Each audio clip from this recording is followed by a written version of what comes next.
serenity. "It's almost like something out of Phantom of the Opera," she murmured to her friend, Ava Grieux, who was a step behind, juggling a large hand-lettered poster. "Or The Hunchback of Notre Dame," Ava offered. "You remember that poor, twisted creature scrabbling around in the bell tower?" "I remember," said Carmela, and wished she hadn't. St. Tristan's had a bell tower, too. A tall, spindly structure with ancient bronze bells that clanged out their soliloquy above the French Quarter 3 times a day. "Still," said Ava, gazing about the church with an almost beatific expression on her face, "I love it here. It's particularly meaningful, now that I'm volunteering with the Angel Auxiliary." Carmela, a youthful blonde of not quite 30, directed a skeptical sideways glance at her best friend, whose va-va-voom figure was sheathed in tight black leather slacks and a plunging yellow t-shirt with sequined court jester motif on the front. She herself was dressed in Republican beige and had worn sensible low-heeled shoes, quite appropriate considering her churchy errand today. But Carmela, who fancied herself conservative and worried that she was plain in a city where moonlight and magnolias were the norm, was really quite lovely in her own right. Her skin glowed with a peaches and cream luminosity, blue-gray eyes mirrored the color of the Gulf of Mexico, and she projected an upbeat air of barely contained mirth and energy.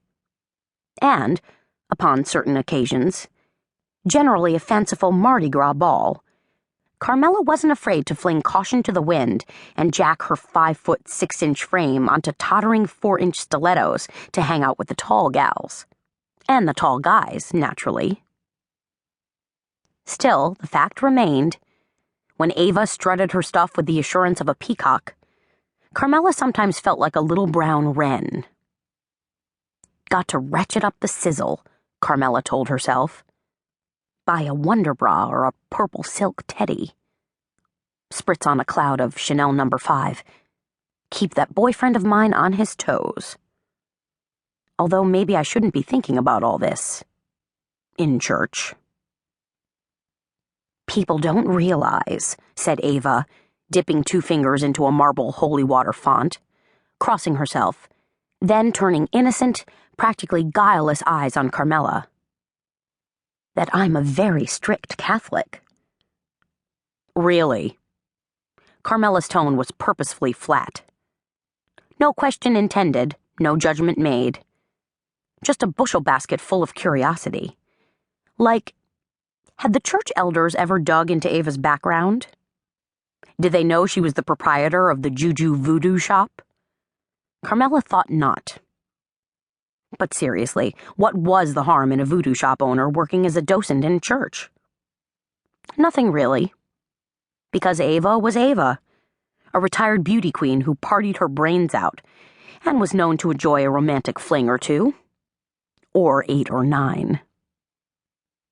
"It's so peaceful in here," said Ava, as they slipped silently up a side aisle and stopped in front of a low wooden table scattered with books, hymnals, and pamphlets. "And I can't thank you enough for hand-lettering this poster." She reached behind the table, slid out a wooden easel, and plunked the poster onto it. "A perfect display," she declared. Carmela pushed aside a hunk of artfully honeyed blonde hair and directed a smile at Ava. Always glad to help out. She'd been brushing up on her calligraphy like crazy anyway, gearing up for an upcoming seminar at her scrapbook shop, Memory Mine. Ava set about straightening the little stacks of pamphlets, while Carmela gazed up at a stained glass window that depicted a tall, stern-looking angel cradling a lamb. What should have been resplendent panes of red, blue, and yellow glass with thin November sunlight streaming through only looked dull and muted today. Rain poured down outside, as it had for the past 3 days, encasing all of New Orleans in a soggy, gray, amorphous cloud. Even in here, Carmela could hear rain drumming against the roof and gurgling down drain spouts. For a moment, Carmela wondered if, way at the tippy top of the roofline, St. Tristan's might not have gargoyle drain spouts, much like the great churches of Europe. And why not? This was an old church built at the turn of the century. Not this century, but two gone past, by the hands of the same type of good and God-fearing men who'd supervised the construction of landmark cathedrals and abbeys. Using the tried-and-true Romanesque plan of long nave and short transept, they'd built this fine edifice, established an adjoining graveyard, and buried their noteworthy followers in crypts beneath these very same floors where today's worshippers now walked. A sudden soft clunk focused Carmela's eyes on a nearby confessional. Was someone in there?